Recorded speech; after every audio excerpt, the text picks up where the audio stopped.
여러분, 태평성대라고 하는 말을 아실 것입니다.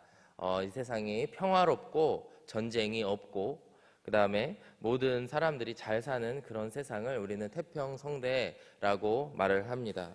여러분, 우리가 살고 있는 이 시대는 어떤 시대인가요? 때때로 전쟁이 있습니다. 우리가 함께 기도하고 있는데 이스라엘 하마스 전쟁이 있고요. 또 러시아에서도 최근에 전쟁이 일어나서 아직 전쟁이 끝나지 않고 있습니다. 이처럼 이 땅에는 전쟁이 끊이지 않지만 그렇지만 우리가 살고 있는 이 시대가 인류 역사상 찾아볼 수 없는 그런 평화의 시대라는 말을 하기도 합니다. 왜 그럴까요? 지난 수십 년간 세계 2차 대전 이후에 한국 전쟁 이후에 큰 전쟁이 없었기 때문이라고 말을 합니다. 솔로몬이 살았던 시대, 솔로몬이 다스리기 시작한 이 시대가 바로 이와 같이 태평성대의 시대라고 이야기를 합니다. 참, 우리도 그 평화를 누리고 있지만 그렇지만 그 평화를 느끼지 못하고 감사를 하지 못하고 살아가는 모습들을 볼 수 있는 것 같습니다. 그런데 솔로몬은 자신에게 주신 그 평화로운 시대, 아마도 그는 아버지 다윗의 시대가 너무나 많은 전쟁이 있었고 또 아버지가 그 전쟁 가운데에 임하는 모습을 보고 자랐기 때문에 솔로몬이 자신이 왕이 된 이후에 태평성대한 그런 시대를 살아가는 거에 더욱더 감사하지 않았을까 생각을 하게 됩니다. 오늘 우리가 함께 읽으신 열왕기상 5장의 말씀은 이제 솔로몬의 가장 위대한 과업 중에 하나인 성전 건축, 이스라엘 예루살렘의 성전을 건축하는 일을 이제 준비하기 시작합니다. 우리가 앞서 함께 살펴보신 4장의 말씀을 보시면은 그 어느 때보다도 하나님께서 큰 복을 솔로몬에게 주셨다라고 말씀을 하고 있습니다. 솔로몬은 그 평화의 시대를 살아가면서 하나님께 성전을 건축하고자 일어선 것입니다. 그리하면서 그 모든 과정들을 통하여서 하나님이 그를 솔로몬을 통하여서 어떻게 하나님이 영광 받으시고 또 하나님의 성전을 건축하는지를 바라보면서 우리가 함께 하나님의 자녀로서 살아가면서 어떠한 지침을 가지고 살아가야 되는지를 함께 살펴보기를 원합니다. 먼저 우리가 어제 함께 읽으신 열왕기상 4장 20절의 말씀과 21절의 말씀을 보시면은 이 솔로몬의 시대가 얼마나 큰 축복을 받아 누리고 살았는지를 우리가 볼 수가 있습니다. 20절의 말씀을 먼저 보시면요, 유다와 이스라엘의 인구가 바닷가에 모래같이 많게 되매 먹고 마시며 즐거워하였다, 이렇게 말씀은 기록하고 있습니다. 이 말씀은 창세기 22장의 말씀을 성취하기 위한 말씀이라고 우리가 어제 함께 살펴보았습니다. 창세기 22장 17절의 말씀을 보시면 하나님께서 아브라함에게 이와 같이 말씀을 하셨습니다. 내가 내게 큰 복을 주고 내 씨가 크게 번성하여 하늘의 별과 같고 바닷가의 모래와 같게 하리니 내 씨가 그 대적의 성문을 차지하리라. 도대체 얼마나 큰 축복을 받았으면, 얼마나 큰 평화를 누리고 살았으면 그들이 아브라함을 기억하면서 아브라함 때에 하나님께서 약속하신 그 궁극적인 축복이 바로 솔로몬이 살고 있는 이 시대의 그런 축복이었을까, 이렇게 이야기를 하는 모습을 보면 우리가 그의 시대가 얼마나 평화로웠고 풍요로웠는지를 볼 수가 있습니다.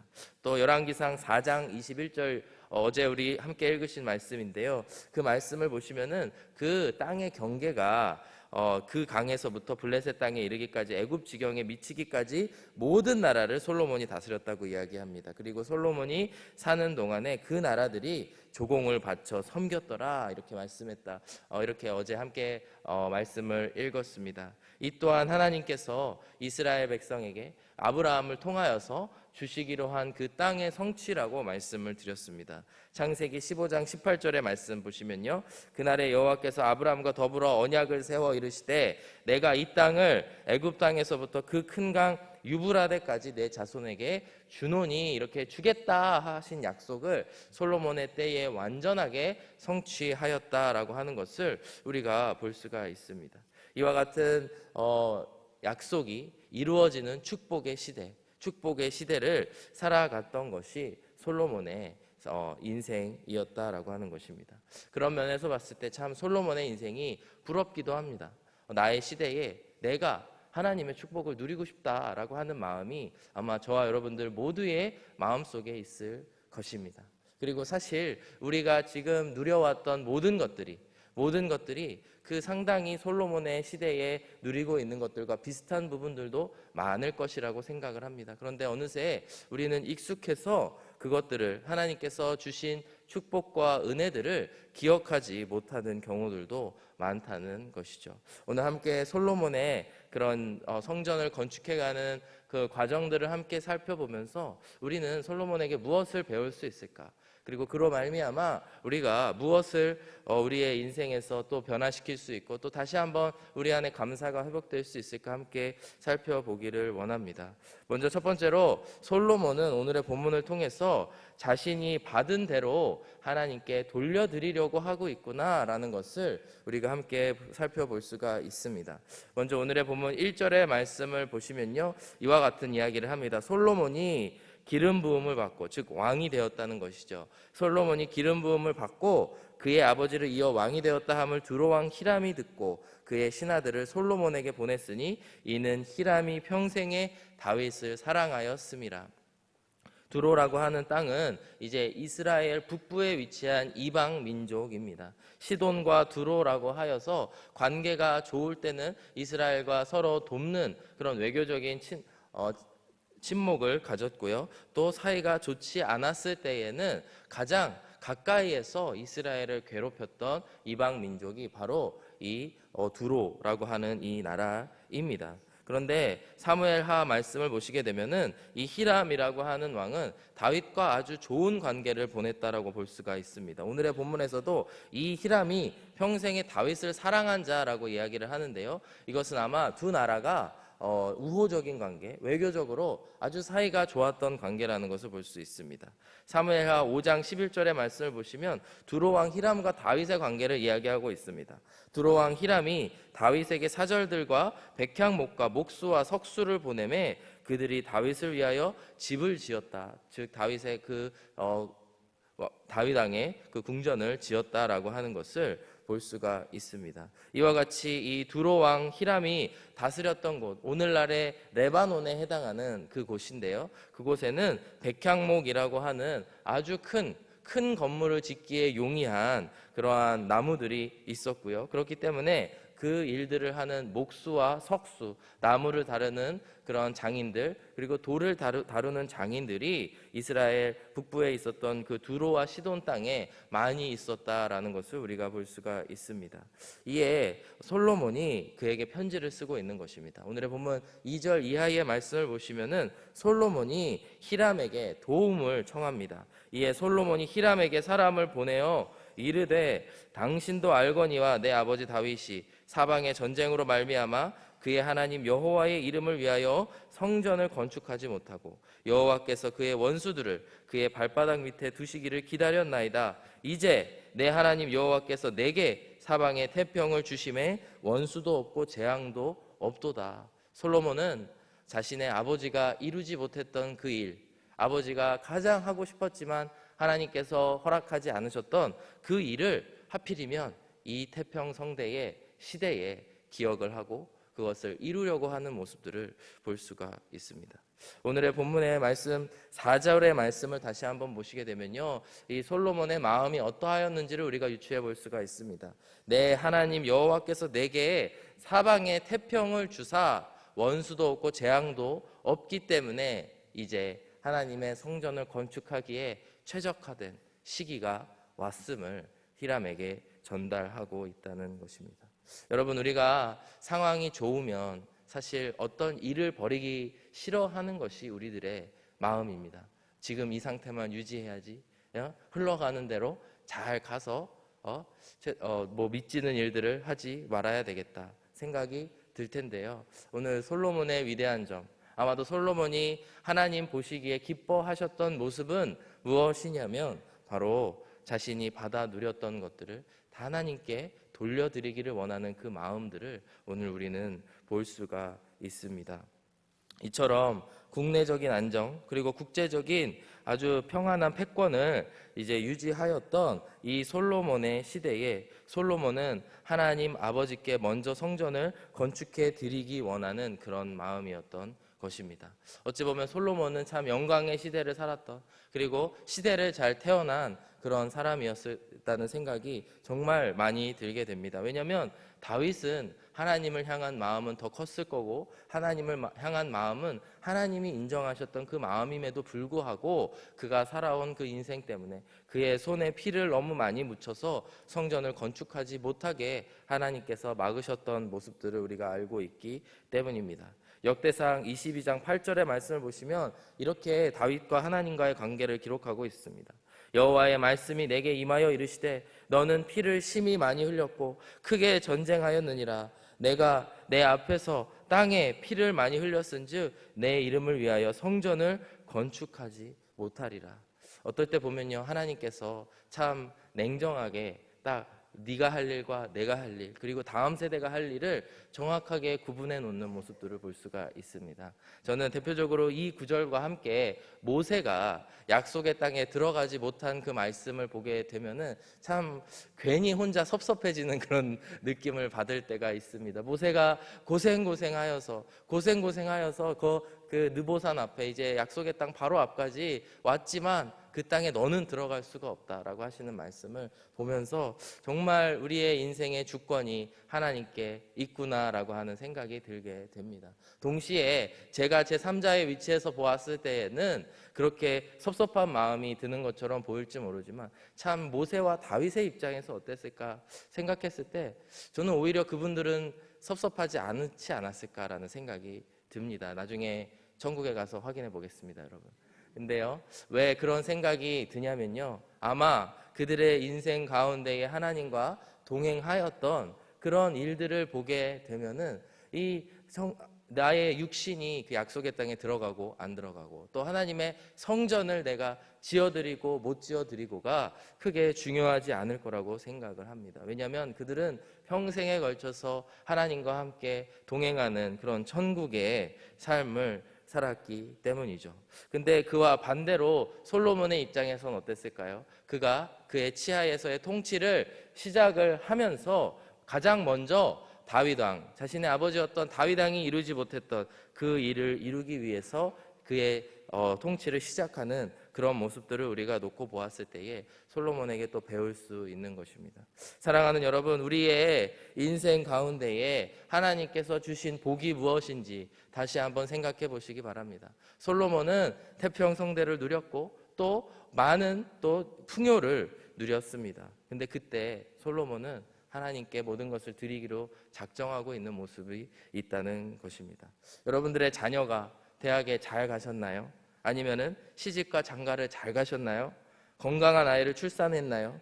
아니면은 지난 한 해도 우리의 모든 가족들이 무탈하게 지냈나요? 우리는 이것들을 그 순간만 감사하고 또 새해가 시작되는 그 순간에만 조금 기억하고 잊어버릴 때가 많습니다. 그런데 우리가 이 시간 솔로몬이 받은 축복을 우리가 함께 말씀을 통해 읽으면서 우리가 생각해야 될 것은 하나님께서 나에게 주신 복이 너무나 많다라고 하는 것을 다시 한번 기억하시길 바랍니다. 그러면서 한 걸음 더 나아가, 그렇다면 나는 솔로몬처럼 하나님께 드릴 게 무엇인가 함께 생각해 보시고 이 시간 함께 하나님께 도전받는 이 아침이 되기를 원합니다. 하나님께서 솔로몬이 성전을 건축하겠다고 하자 그의 행하는 일들을 너무나 만족해 하셨다라고 하는 것을 우리가 이후의 말씀들을 통해서 볼 수가 있습니다. 우리가 7절 이하의 말씀을 볼 텐데요, 솔로몬이 그의 모든 것을 하나님께 드리기로 하자 바로 하나님께서 모든 일들을 준비해 가시는 모습들, 그리고 그것을 하나하나 이루시는 모습들을 우리가 볼 수가 있습니다. 7절의 말씀을 보시면은 바로 히람이 솔로몬에게 보인 반응을 우리가 볼 수가 있습니다. 히람이 솔로몬의 왕을 듣고 크게 기뻐하여 이르되 오늘 여호와를 찬양할지로다. 그가 다윗에게 지혜로운 아들을 주사 그 많은 백성을 다스리게 하셨도다. 이렇게 히람이 고백을 하고 있습니다.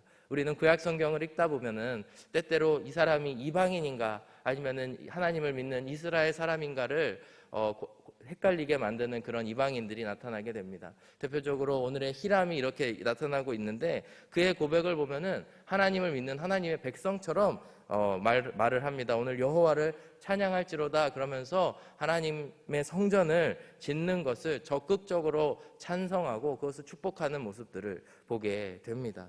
여러분, 이방인들의 마음을 돌이키는 것 누구에게 가능할까요?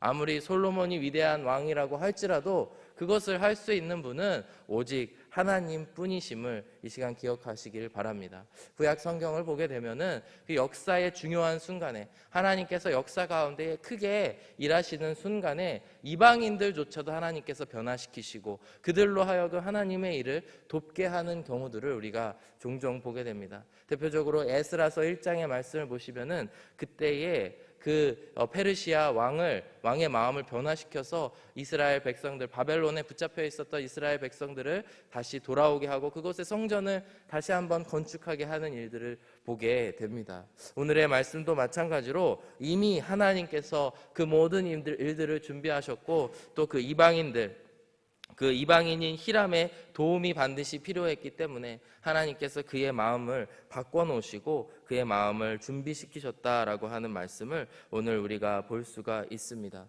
우리가 살다 보면은 나의 힘으로 안 될 것 같고, 나의 힘으로는 도저히 안 될 것 같은, 마음을 바꿔놓을 수 없을 것 같은 그런, 심지어 믿지 않는 사람들, 그 사람들이 우리 눈앞에 있을지도 모릅니다. 그 사람이 나의 발목을 잡고 또 나의 길을 막는 것처럼 보일 때에 우리가 구해야 될 것은 무엇일까요? 바로 하나님께서 하나님의 일을 해 주십시오.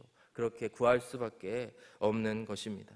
아마도 솔로몬의 마음에는 아마 믿음 반, 불신 반이 있었을 것 같습니다. 히람이라고 하는 자가 자신의 아버지 다윗과 좋은 관계를 맺었지만 그 관계가 반드시 솔로몬에게 오리라는 보장은 없습니다. 그래서 아마 히람에게 편지를 쓰면서도 약간은 두려워하고 약간은 불안해했을 수도 있지만, 바로 하나님께서 히람의 마음을 미리 만지셔서 여호와를 찬양할지어다 하면서 솔로몬의 모든 사역들을 돕고 있는 모습을 볼 수가 있습니다. 8절 이하의 말씀을 보시면 좀 더 구체적으로 히람이 어떻게 돕고 있는지를 볼 수가 있습니다.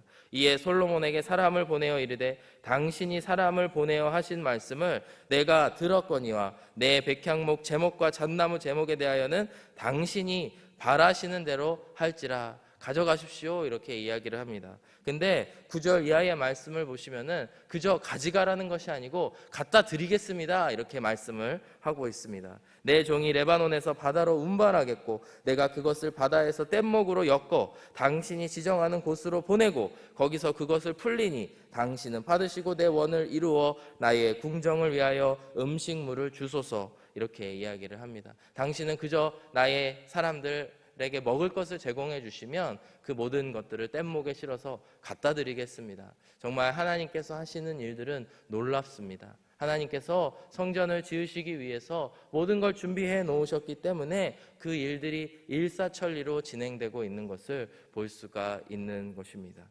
사랑하는 여러분, 우리가 인생을 살아가면서 무엇을 해야 되는가, 무엇이 가치 있는 일인가, 어제 금요 예배 때 함께 말씀을 나누셨는데요. 그 하나님께서 가치 있다고 생각하시는 일들을 함께 해나가기를 주의 이름으로 축복합니다. 그 일들을 우리가 해나갈 때에 우리가 형통하는 삶을 살아갈 수가 있는데, 그럴 때에 오늘의 말씀처럼 모든 일들이 일사천리로 진행되는 은혜가 우리 가운데에 있을 줄로 믿습니다. 이처럼 하나님께서는 솔로몬에게 이러한 모든 재료들을 공급해 주심으로 말미암아 하나님의 성전을 마침내 지을 수 있는 그런 초석을 마련하셨다라고 하는 것입니다. 우리가 살아가면서 하나님의 뜻과 마음이 합하였는지를 볼 줄 아는 그 영적인 분별력이 우리 가운데에 있어야 될 줄로 믿습니다. 그리하여서 그 모든 일들이 주님의 은혜 가운데에 우리의 삶이 진행되기를 주의 이름으로 축복합니다. 오늘의 말씀을 마지막으로 보시면요, 이제 하나님께서는 또한 이 모든 성전을 건축하는 일들을 진행하시면서 모든 재료들을 준비해 주셨지 않습니까? 근데 동시에 솔로몬에게 지혜를 주심으로써 이 성전을 건축하는 일들을 하게 하셨습니다. 오늘의 본문 12절의 말씀을 보시면 여호와께서 그의 말씀대로 솔로몬에게 지혜를 주신 거로 히람과 솔로몬이 친목하여 두 사람이 함께 약조를 맺었더라. 이처럼 도와주기로 또 약조를 맺고 또 그들의 관계, 우호적인 국제 관계를 다시 한번 이어나갈 것을 약속을 합니다. 그러면서 하나님께서는 솔로몬에게 지혜를 주셨다라고 말씀을 합니다. 관계적인 면에 있어서의 지혜를 허락하신 것이죠. 그리고 또한 13절 이하의 말씀을 보시면은 그가 직접적으로 사람들을 일으켜서 일을 하는 모습을 보면은 하나님께서 지혜를 주셨구나라고 하는 생각이 들게 됩니다.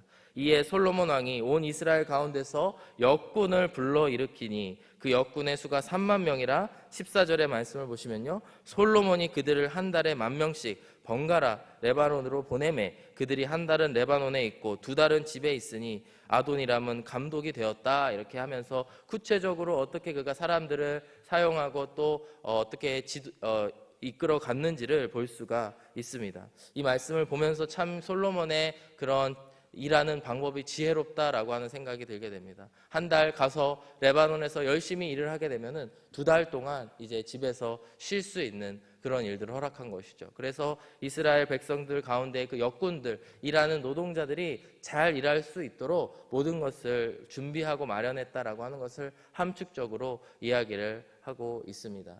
제가 군대에 있을 때 이제 저는 군종병이어서 항상 교회를 지키는 일을 했습니다. 그런데 반면에 이제 그 경계를 해야 되는 부서들이 있지 않습니까? 헌병이나 또 저희 부대가 이제 레이더를 보는 부대여가지고 밤을 새서 그 일들을 하는 일들이 있었습니다. 그래서 그들이 딱 오늘의 솔로몬이 이야기하는 이 스케줄대로 살았거든요. 하루 꼴딱 24시간을 일합니다.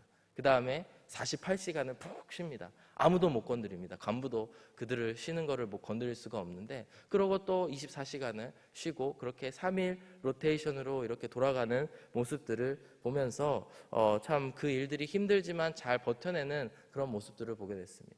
그러다가 한번 그 북한과의 마찰이 있어서 하루 일을 하고 24시간 경계를 서고 24시간을 쉬는, 하루 일하고 하루 쉬는 그 날로 그 체계로 바뀌니까 그 같이 있었던 그 군인들이 정말 죽으려고 하더라고요. 너무 막 여드름이 나고 표정, 얼굴이 시커매지고 건강이 안 좋아지는 모습들을 보았는데, 오늘 이 말씀을 보면서 참 솔로몬이 어떻게 이걸 알고 한 달을 일을 시키고 두 달을 쉬게 하고 또 한 달을 일을 시키고 두 달을 일을 하고 두 달을 쉬고 이렇게 하였을까 생각이 들게 되었습니다. 아주 함축적으로 이야기를 하고 있지만 아마도 솔로몬이 오늘날에도 지혜의 왕이라고 하는 별명으로 또 그 이름으로 우리가 기억하는 것은 그의 모든 일들 가운데 지혜롭게 행했다라는 것을 우리가 볼 수 있는 것입니다. 그렇기 때문에 솔로몬에게 하나님께서 지혜를 주셔서 하나님의 거룩하신 일들을 해나가게 하셨다라고 하는 것을 우리가 볼 수가 있습니다.